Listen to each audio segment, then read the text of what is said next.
العالمین واشهد ان لا الہ الا اللہ وحدہ لا شریک لہ۔ آج کے خطبے کا موضوع تھا دل کے اطمینان اور سکون کے اسباب، لیکن قبل اس کے کہ میں ترجمانی کے فرائض انجام دوں، دو باتوں کی طرف آپ لوگوں کی توجہ دلانا چاہتا ہوں جو بہت ہی اہم ہیں۔ پہلی بات یہ ہے کہ دیکھا یہ گیا ہے کہ ہمارے بہت سارے نمازی بھائی جب جمعہ کا خطبہ چل رہا ہوتا ہے تو نماز کے دوران آپس میں بات چیت کر رہے ہوتے ہیں۔ ایسا کرنا حرام ہے، یہ جائز نہیں ہے۔ بات چیت کرنا، خطبے کے دوران گفتگو کرنا حرام ہے۔ یہ خطبے کا سننا واجب اور ضروری ہے، لہذا اس کا ہم خیال رکھیں۔ دوسری بات یہ ہے کہ امام صاحب جو سلام پھیرتے ہیں تو ہمارے بہت سارے بھائی لوگ امام کے ساتھ ہی سلام پھیر لیتے ہیں۔ ایسا کرنا بھی صحیح نہیں ہے، امام کے بعد آپ سلام پھیریں۔ اللہ کے رسول صلی اللہ علیہ وسلم کی حدیث ہے انما جعل الامام لیؤتم بہ فاذا کبر فکبروا۔ امام اس لیے ہوتا ہے کہ تم اس کی اقتداء اور پیروی کرو۔ جب وہ اللہ اکبر کہہ لے تب اللہ اکبر کہو، جب وہ رکوع کر لے تب رکوع میں جاؤ، جب وہ سجدہ کر لے تب سجدے میں جاؤ، جب وہ سلام پھیرے تب سلام پھیرو، نہیں کہ امام کے ساتھ آپ سلام پھیر لیں، یہ مناسب نہیں ہے آپ کے لیے۔ لہذا جب امام سلام پھیر لے، دونوں طرف سلام پھیرنے سے فارغ ہو جائے، اس کے بعد آپ سلام پھیریں۔ تو یہ بہت ضروری ہے، جس کا خیال ہم کو رکھنا چاہیے۔ آج کے خطبے کا موضوع جیسا کہ میں نے بتایا، انشراح صدر کے اسباب، دل کے سکون اور اطمینان کے اسباب پر بڑا ہی گراں قدر اور اہم خطبہ انہوں نے آپ کے سامنے دیا۔ انہوں نے خطبہ مسنونہ کے بعد ہم سب کو تقوی اختیار کرنے کی وصیت فرمائی، کیونکہ تقوی سب سے بہترین زاد ہے اور سب سے بہترین توشہ ہے۔ اللہ تعالیٰ کے ارشاد وتزودوا فإن خیر زاد التقوی واتقون یا اولی الالباب۔ تم توشہ اختیار کرو، کس چیز کا؟ تقوی کا۔ تقوی کا توشہ سب سے بہتر توشہ ہے، اور مجھے سے ڈرو اے عقل مندو۔ انہوں نے فرمایا کہ ایک بندہ، ایک انسان کو جو سب زیادہ جو اس کے لیے مطلب کی چیز ہے اور سب سے اہم چیز ہے اس کے لیے زندگی میں، وہ کیا ہے کہ اس کے دل کو سکون حاصل ہو، کیونکہ اسی سے انسان کو زندگی کی لذت ملتی ہے اور زندگی میں سرور ملتا ہے اور زندگی کا لطف ملتا ہے، اور یہ نور ہوتا ہے، روشنی ہوتی ہے جو اللہ رب العالمین بندے کے دل میں ڈالتا ہے، جس کی وجہ سے بندہ کو روحانی طور پر اطمینان حاصل ہوتا ہے، اللہ کے فیصلے پر راضی رہتا ہے، اور اسے سعادت اور خوش نصیبی حاصل ہوتی ہے۔ سعادت اور خوش نصیبی کے برعکس تنگی ہے، حرج ہے، اور اس طریقے سے انسان کا غموں اور تکلیفوں میں رہنا ہے، یہ سعادت کے برعکس چیز ہے۔ جتنی زیادہ انسان کے ساتھ مصیبت آتی ہے اور دنیا کے سارے راستے جب ختم ہو جاتے ہیں تو ایسا نیک بندہ اللہ کو پکارتا ہے اور اللہ رب العالمین اس کے پریشانیوں کو دور کر دیتا ہے اور اس کے لیے راستہ ہموار کر دیتا ہے۔ اللہ نے فرمایا سورہ یونس علیہ السلام کے بارے میں فَاسْتَجَبْنَا لَهُ وَنَجَّيْنَاهُ مِنَ الْغَمِّ وَكَذَلِكَ نُنْجِي الْمُؤْمِنِينَ، کہ ہم نے ان کی دعا قبول کر لی اور ہم نے ان کو غم سے نجات دے دیا، اور اسی طریقے سے مومنوں کو ہم نجات دیتے ہیں۔ اور جب موسیٰ علیہ السلام پریشانی میں آئے تو انہوں نے اللہ تعالیٰ سے دعا کی رب اشرح لی صدری ویسر لی امری واحلل عقدۃ من لسانی یفقہوا قولی۔ یہ اللہ تعالیٰ سے دعا کیا کہ اللہ تعالیٰ میرے لیے معاملے کو آسان کر دے اور میرے سینے کو تو کھول دے، اور میرے زبان کے اندر جو گرے ہے اللہ تعالیٰ اس کو تو ختم کر دے، تاکہ لوگ میری بات کو، میری گفتگو کو سمجھ جائیں۔ اللہ رب العالمین کی دعا قبول فرمائی۔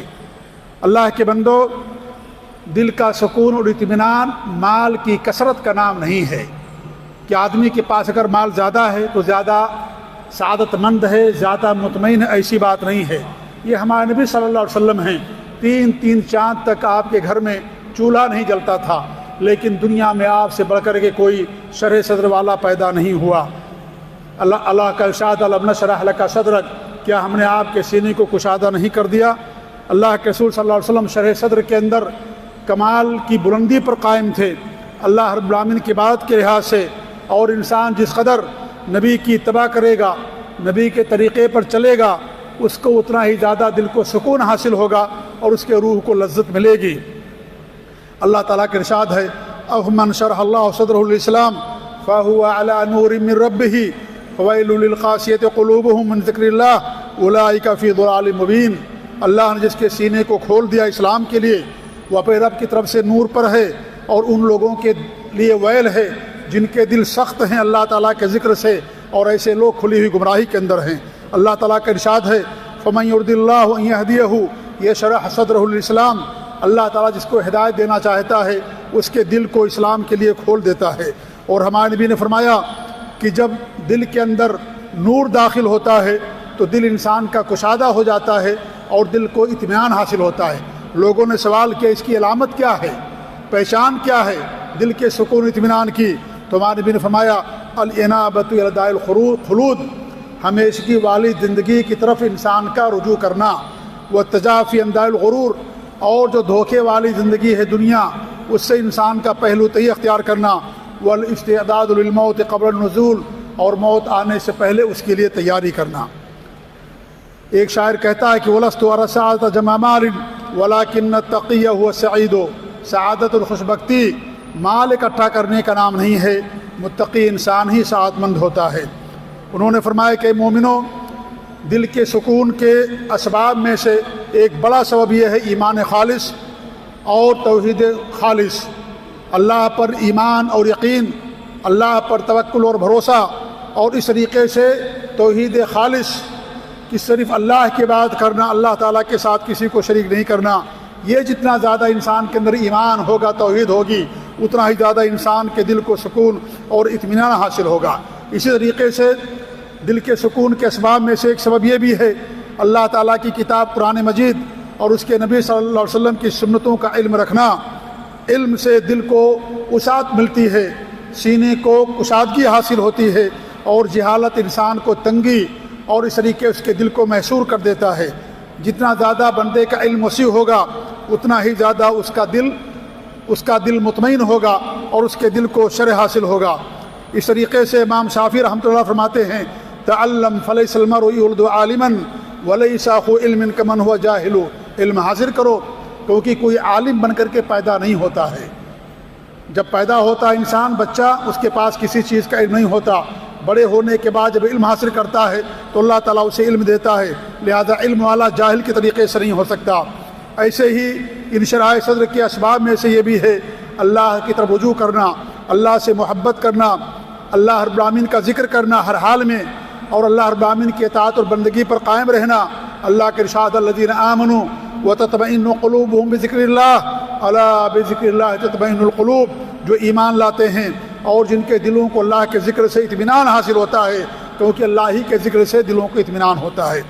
اطمینان نہیں مل سکتا، انسان کو راحت اور سکون نہیں مل سکتا جب تک کہ وہ اللہ تعالیٰ کا ذکر نہیں کرے گا۔ ہمارے نبی سے پوچھا گیا کہ اللہ تعالیٰ کو کون سا عمل زیادہ محبوب ہے، تو آپ نے فرمایا کہ ایسا عمل جس پر تم مداومت برتو، چاہے وہ عمل معمولی ہی کیوں نہ ہو۔ اللہ تعالیٰ کی محبت اور اللہ رب العالمین کا ہمیشہ ذکر کرنا، یہ دنیا کے اندر اہل ایمان کی جنت ہے۔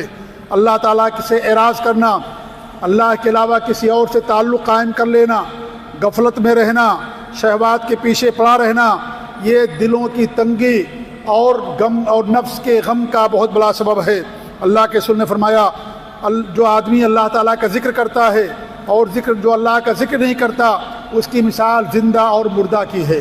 جو اللہ کا ذکر کرتا وہ زندہ انسان ہے، اور جو اللہ تعالیٰ کا ذکر نہیں کرتا وہ میت ہے، وہ مردے میں اس کا شمار ہوتا ہے۔ اس طریقے سے اللہ تعالیٰ کا تقویٰ بھی دلوں کے سکون حاصل کرنے کا بہت بڑا سبب ہے۔ اللہ کے ارشاد ولو ان اهل القرى آمنوا واتقوا لفتحنا عليهم برکات من السماء والارض ولكن كذبوا فاخذناهم بما كانوا يكسبون، اگر یہ بستی والے ایمان لے آئیں، تقویٰ اختیار کر لیں، ہم ان کے لیے آسمان اور زمین کی برکتوں کے دہانے کھول دیں گے، لیکن انہوں نے جھٹلا دیا، لہذا ہم نے ان کو پکڑ لیا ان کے برے اعمال کی وجہ سے۔ لہذا تقویٰ یہ ہر سعادت کا سبب ہے، اور معصیت اور نافرمانی ہر خسارے کا سبب اور ذریعہ ہے۔ اسی طریقے سے بندوں کے ساتھ حسن سلوک کرنا اور ان کو حتی الامکان نفع پہنچانا، اپنے مال کے ذریعے سے، جاہ و منصب کے ذریعے سے، یا جو بھی احسان کی انواع اور اقسام ہیں ان کی مدد کرنا، یہ بھی شرح صدر کا بہت بڑا ذریعہ اور سبب ہے۔ اللہ کے رسول صلی اللہ علیہ وسلم کی خدمت خلق کے تعلق بہت پیاری حدیث ہے، آپ لوگ ذرا اطمینان سے اس کو سماعت فرما لیجئے۔ ہمارے نبی فرماتے ہیں کہ اللہ تعالیٰ کے محبوب بندوں میں وہ بندہ ہوتا ہے جو سب سے زیادہ لوگوں کو نفع پہنچانے والا ہوتا ہے۔ پھر آپ نے فرمایا نیک اعمال میں سے اللہ کے نزدیک نیک اعمال میں سے یہ بھی ہے کہ انسان کوئی خوشی کسی مسلمان کی زندگی میں داخل کرتا ہے، اس کے کسی پریشانی کو دور کرتا ہے، اس کے قرض کو ادا کر دیتا ہے یا اس کے بھوک کو مٹا دیتا ہے، پھر ہمارے نبی نے فرمایا میں اپنے کسی مسلمان بھائی کی حاجت کو پوری کرنے کے لیے جاؤں، یہ میرے لیے بہتر ہے کہ میں مدینے کے اندر 1 مہینہ اعتکاف کروں۔ 1 مہینہ اعتکاف کرنے سے کسی مسلمان بھائی کی حاجت پوری کرنا اور اس کی مدد کرنا، یہ اللہ کے فرماتے میرے لیے زیادہ بہتر ہے، کیونکہ انسان اگر اعتکاف کرتا ہے اس کا اعتکاف اس کی ذات کے ساتھ خاص ہے، لیکن انسان اگر کسی کی ضرورت پوری کرتا ہے، کسی کی مدد کرتا ہے تو یہ نفع متعدی ہے، دوسروں کو اس کا فائدہ پہنچتا ہے۔ اس طریقے سے انسان کا دل صاف رہے اور اپنے دلوں کو انسان حقد سے، کینہ اور کپٹ سے، عداوت سے، ریاکاری سے، تکبر سے انسان اپنے دل کو پاک رکھے اور انسان کے دل میں ہمیشہ حسن ظن رہے، اور اللہ رب العالمین کے ساتھ بھی اور بندوں کے ساتھ بھی، اس سے بھی انسان کے دل کو بڑا اطمینان اور سکون حاصل ہوتا ہے۔ صحابہ کرام کی زندگیوں میں بہت ساری اس کی مثالیں موجود ہیں۔ اللہ رب العالمین نے انصار صحابہ کے بارے فرمایا والذین تبعوا الدار والایمان من قبلہم یحبون من ہاجر الیہم ولا یجدون فی صدورہم حاجہ مما اوتوا ویؤثرون علی انفسہم ولو کان بہم خصاصہ۔ اللہ کے اس قول کا مطلب اور مفہوم یہ ہے کہ انصار ہیں جو مہاجرین سے محبت کرتے ہیں، اور مہاجرین کو اگر کچھ دے بھی دیا جائے تو ان کے دل کے اندر کسی طرح کی کوئی تنگی نہیں ہوتی ہے، اور وہ اپنے اوپر دوسروں کو ترجیح دیتے ہیں، اگرچہ ان کو اس کی سخت ضرورت ہو، اس کے باوجود بھی اپنی ضرورت پر لوگوں کی ضرورتوں کو ترجیح دیتے ہیں۔ اس طریقے سے انہوں نے فرمایا کہ تقدیر پر ایمان رکھنا یہ بھی شرح صدر کا ایک بہت بڑا سبب ہے۔ جب انسان کے اس بات پر ایمان کامل ہوگا کہ اللہ نے جو ہم کو لکھ دیا وہ مل کر کے رہے گا، اور جو نہیں لکھا وہ نہیں ملے گی ہم کو، اس پر انسان کو اگر یقین کامل رہے گا تو اس صورت میں انسان کے دل کو سکون ملتا ہے، اس کو راحت اور اطمینان ملتا ہے۔ اللہ کے رسول نے فرمایا، حضرت عبداللہ بن عباس سے بات جان لو، اگر پوری دنیا اکٹھا ہو جائے اور تمہیں کچھ فائدہ پہنچانا چاہے تو اس سے زیادہ نہیں فائدہ پہنچا سکتی جتنا اللہ رب العالمین نے تمہارے لیے لکھ دیا ہے، اور اگر نقصان پہنچانا چاہے تو اس سے زیادہ نقصان نہیں پہنچا سکتی جتنا اللہ رب العالمین نے تمہارے لیے لکھ دیا ہے۔ رفعت الاقلام، قلم کو اٹھا لیا گیا ہے اور صحیفے خشک ہو گئے ہیں، لہذا یہ بھی ایک بہت اہم سبب ہے جس کی وجہ سے انسان کے دل کو اطمینان ملتا ہے۔ ایسے ہی فضول کاموں کو چھوڑ دینا، فضول سننا چھوڑ دینا، فضول گفتگو چھوڑ دینا، فضول چیزوں کو دیکھنا چھوڑ دینا، فضول کھانا چھوڑ دینا، فضول نیند اور سونا چھوڑ دینا، اس سے بھی انسان کے دل کو سکون اطمینان ہوتا ہے۔ بہت سارے لوگ زیادہ تر سونے ہی میں زندگی گزارتے ہیں، اپنی پوری زندگی اکثر بے لایعنی گفتگو میں گزار دیتے ہیں، یہ چیز مناسب نہیں ہے، اس سے انسان کے دل کو سکون نہیں ملتا۔ سکون کب ملے گا؟ جب آپ نفع بخش گفتگو کریں، فضول کاموں سے، فضول گفتگو سے اپنے آپ کو محفوظ رکھیں۔ اس طریقے سے اللہ تعالیٰ کی صرف محبت، اللہ کی خالص عبادت، یہ بھی بہت اہم سبب ہے جس کی وجہ سے انسان کے دل کو سکون ملتا ہے، اور یہ دعا ہمارے نبی نے فرمائی ہے، یہ دعا کرنے سے بھی انسان کے دلوں کو سکون ملتا ہے۔ لا الہ الا اللہ العظیم الحلیم، لا الہ الا اللہ رب العرش العظیم، لا الہ الا اللہ رب السماوات ورب الارض ورب العرش الکریم۔ انسان کسی بھی پریشانی اور مصیبت میں ہے، اگر یہ دعا کرتا ہے اللہ تعالیٰ اس کی پریشانی کو دور کر دیتا ہے۔ بہت پیاری دعا ہے یہ، جب بھی ہم کسی پریشانی میں ہوں، کسی تکلیف اور غم کے اندر ہوں، یہ دعا اپنی زبان سے ادا کریں، لا الہ الا اللہ العظیم الحلیم، لا الہ الا اللہ رب العرش العظیم، لا الہ الا اللہ رب السماوات ورب الارض ورب العرش الکریم۔ اللہ تعالیٰ اس کی ساری تکلیفوں کو اور اس کی ساری پریشانیوں اور اس کی ساری مصیبتوں کو دور کر دیتا ہے۔ یہ بات انہوں نے پہلے خطبے کے اندر ارشاد فرمائی، اور دوسرے خطبے کے اندر فرمایا کہ دل کے اطمینان اور سکون کا ایک بہت بڑا ذریعہ اور سبب اللہ کے رسول صلی اللہ علیہ وسلم پر کثرت سے درود و سلام پڑھنا ہے، اس سے بھی انسان کے دلوں کو سکون ملتا ہے۔ ایک صحابی رسول ابی بن کعب رضی اللہ عنہ وہ کہتے ہیں کہ میں نے اللہ کے رسول صلی اللہ علیہ وسلم فرمایا کہ اگر میں دعا کروں اور اپنی دعا کے اندر میں کتنا آپ پر درود و سلام پڑھوں، تو ہمارے نبی نے فرمایا جتنا تم چاہو۔ تو انہوں نے کہا کہ 1/4 آپ پر درود پڑھوں؟ کہا کوئی حرج کی بات نہیں ہے، لیکن اگر زیادہ کرو گے اور تمہارے لیے بہتر ہوگا۔ پھر انہوں نے فرمایا کہ آدھا، تو ہمارے نبی نے فرمایا کہ اگر اس سے زیادہ کرو گے تو اور تمہارے لیے بہتر ہوگا. تو انہوں نے کہا کہ 2/3 اپنی دعا کا 2/3 حصہ میں آپ پر درود پڑھنے کے لیے خاص کرتا ہوں. تو ہمارے نبی نے فرمایا کہ اگر تم اس سے زیادہ بھی کرو گے تمہارے لیے بہتر ہوگا. تو انہوں نے کہا کہ ہم اپنی دعا صرف اور صرف آپ کے درود و سلام کے لیے رکھیں گے, پوری دعا کے اندر درود و سلام پڑھیں گے. تو ہمارے نبی نے فرمایا اگر تم ایسا کرو گے اللہ تمہاری مصیبتوں کو دور کر دے گا, اللہ تمہارے لیے کافی ہو جائے گا اور تمہارے گناہوں کو معاف کر دے گا. یہ سنن ترمذی کی حدیث ہے. اس کے بعد انہوں نے اللہ کے سر پر درود و سلام پڑھا, دعائیں کی اور اس کے بعد اپنے خطبے کا اختتام فرمایا. اللہ تعالیٰ سے دعا کہ اللہ رب العالمین ہمارے دلوں کو سکون اطمینان نصیب فرمائے. اللہ رب العالمین ہمیں اپنے اطاعت و بندگی پر قائم رکھے. اللہ رب العالمین ہمیں فضول کام سے محفوظ رکھے. آمین. وصلی اللہ علی محمد وعلی آلہ وصحبہ اجمعین. وجزاکم اللہ خیر. والسلام علیکم ورحمۃ اللہ وبرکاتہ.